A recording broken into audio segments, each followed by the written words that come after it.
Hello అండి, అందరికీ welcome to Padma Prasad vlogs. ఈరోజు నేను మంచి జ్యూసీగా ఉండే రవ్వతో ఒక స్వీట్ చేశానండి. దీనికి పేరు ఎలాంటిది పెట్టినా కూడా తినటానికి మాత్రం జ్యూసీగా అసలు ఎంత బాగా వచ్చిందో అండి. చేసుకోవడం కూడా చాలా ఈజీ అండి. క్విక్గా చేసేసుకోవచ్చు.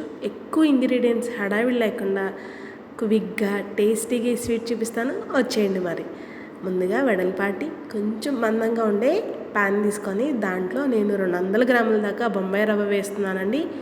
నాకు 200 గ్రాముల బొంబాయి రవ్వకి 25 నుండి 30 స్వీట్స్ దాకా అయ్యాయి. దాన్ని బట్టి మీరు చూసి వేసుకోండి.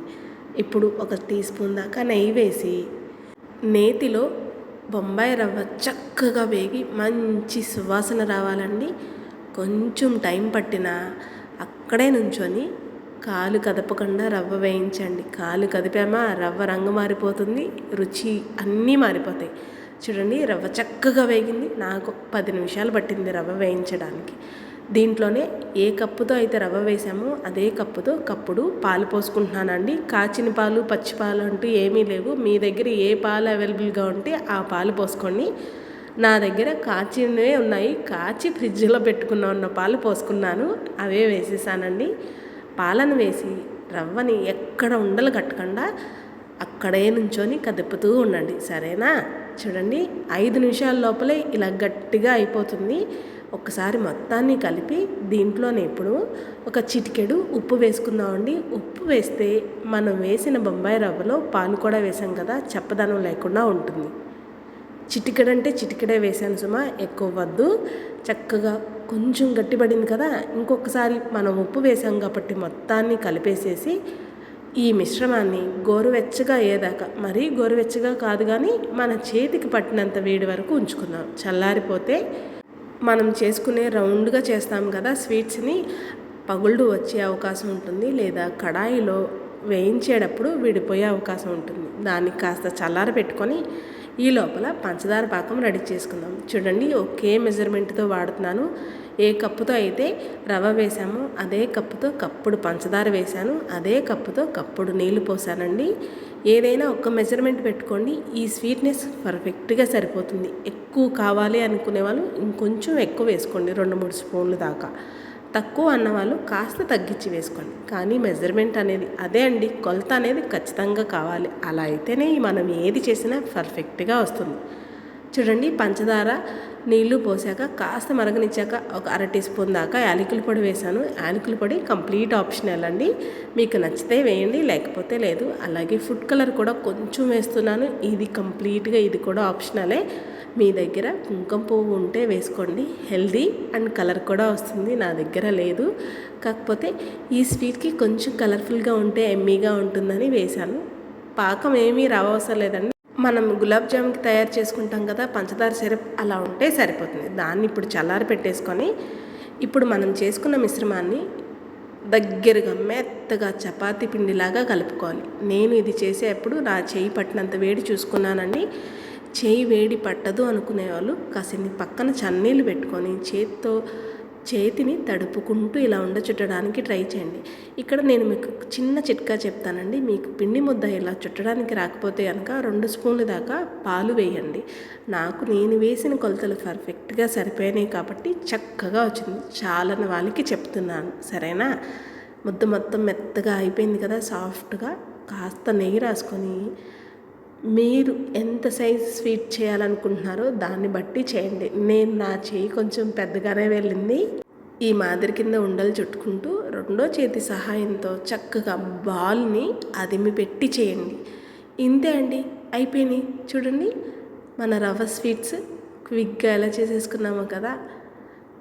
వీటిని చూస్తే మీకేమనిపిస్తుంది? నాకైతే పాలకోవాలాగా కనిపిస్తున్నాయి. చూడండి, నాకు 10 నిమిషాలు పట్టింది. రవ్వ మొత్తాన్ని పిసుక్కుంటూ చక్కగా మృదువుగా చేసుకుంటూ ఇలా చేసుకోవడానికి నాకు 25 నుండి 30 దాకా అయ్యాయండి. ఎగ్జాక్ట్గా కౌంట్ చేయలేదు. చూడండి ఎంత ముద్దుగా వచ్చాయో కదా, ఎక్కడ పగుళ్ళు లేకుండా చూసుకోండి.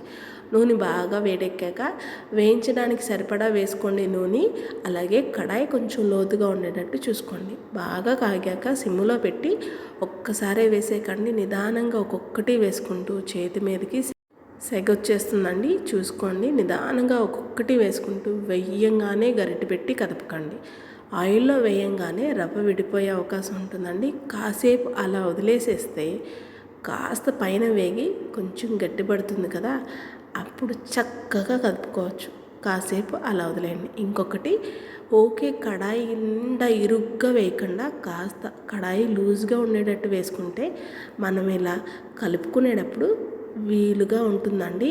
ఓకే, మొత్తం ఒక్కసారి వేయించేయాలి అనుకుంటే కనుక మధ్యలో విరిగిపోయే అవకాశం ఉంటుంది. చూసుకోండి, సరేనా? చూడండి, 5 నిమిషాలకి నేను నిదానంగా టర్న్ చేస్తున్నాను. చూడండి, అన్నీ కూడా చక్కగా ఒకవైపు వేగాయి కదా, రెండో వైపు ఇప్పుడు భయం లేకుండా కడాయిలో గరిట ఫ్రీగా తిప్పేస్తున్నాను. మీరు గమనిస్తే అంతే అండి. మనం చేసుకునేటప్పుడు కాస్త జాగ్రత్తగా చేసుకుంటే సరిపోతుంది.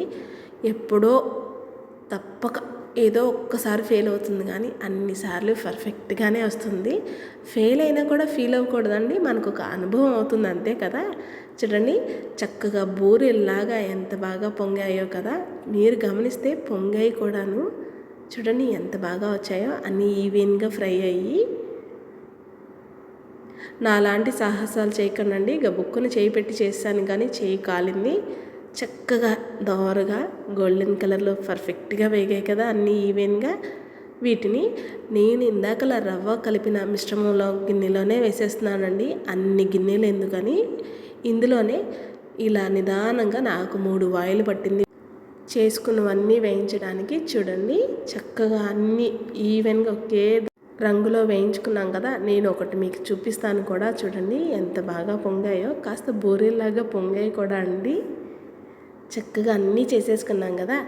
ఇవి వేడి మీద ఉండంగానే పాకం కాస్త చల్లారితే కనుక కొంచెం గోరువెచ్చగా చేయండి, లేదంటే బిరుసుగా అయిపోయే అవకాశం ఉంటుందండి. గోరువెచ్చగా ఉన్న పాకాన్ని మనం చేసుకున్న ఈ రవ్వ పూరీల్లో వేసేసి పాకం వేశాక అలా వదిలేయాలండి. కనీసం 3-4 గంటలు వదిలేస్తే మనం వేసిన జ్యూస్ అంతా ఈ పూరీలు పీల్చుకొని సూపర్ జ్యూసీగా వస్తాయి. పాకం మొత్తం పోసేసుకున్నాం కదా, దీంట్లో ఇప్పుడు బాదం పప్పు తురుమును కూడా వేసుకుంటున్నానండి. అంతే అండి. చూడండి, మన జ్యూసీ రవ్వ పూరీలు రెడీ అయిపోయినాయి. వీటికి పేరు ఏం పెట్టాలో తెలియదు, కానీ ఎంత బాగా వచ్చాయండి. నేను 3 గంటల తర్వాత చూపిస్తున్నాను. ఈ స్వీట్ ఎంత బాగా వచ్చిందండి. చూడండి, మనం పాకం ఎంత వేసామో మొత్తం పీల్చేసుకొని ఎంత పర్ఫెక్ట్గా వచ్చాయో.